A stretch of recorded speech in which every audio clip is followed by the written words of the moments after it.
یہ رہا، یہ میرے پاس قوت القلوب موجود ہے، جلد اول ہے، شیخ ابو طالب مکی کی دارالفکر کی چھپی ہوئی ہے۔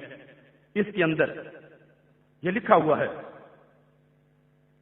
روی ان عمر رضی اللہ تعالی عنہ بالغه ان بعض المنافقین یؤم قومه فكان لا يقرأ بهم الا بسورة عبسہ۔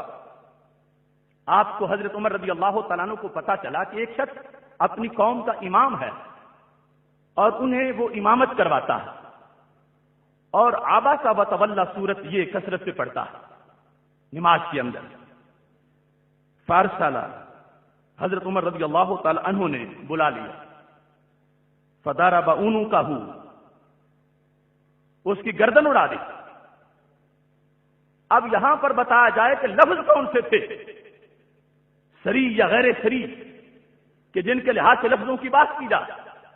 یہاں تو ہے ہی تلاوت قرآن، توہین کے لفظ صراحتاً، کنایاتاً، اشاراتاً، وہ تو دور کا معاملہ ہے۔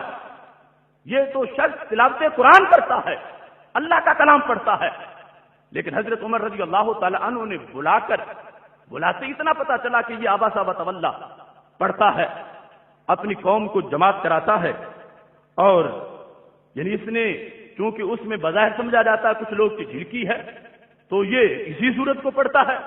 یہاں پر انہوں نے لکھا فارسلہ فضرب عنقہ، آپ نے اس کو بلایا اور اس کی گردن اڑا دی۔ اور اس کو بطور استدلال پیش کیا جاتا ہے، حضرت شیخ ابو طالب مکی نے بھی پیش کیا دلیل کے طور پر، کہ دل میں صرف بغض ہو، اگرچہ زبان پہ نہ بھی لائے، اسے بھی گستاخ سمجھتا ہے۔ کہاں جو تعریف تم نے سنی کہ جس میں کا صرف ایک صورت ہے توہین کی، کہ لفظ بھی ظاہر ہو توہین پر اور دل میں بھی ارادہ ہے توہین ہو، اور ساری پابندیاں لگا کے پھر جا کے ایک صورت بنے گی توہین کی، جبکہ یہاں پر تو لفظ ہے ہی نہیں توہین کا، یہاں پر تو تلاوت قرآن ہے۔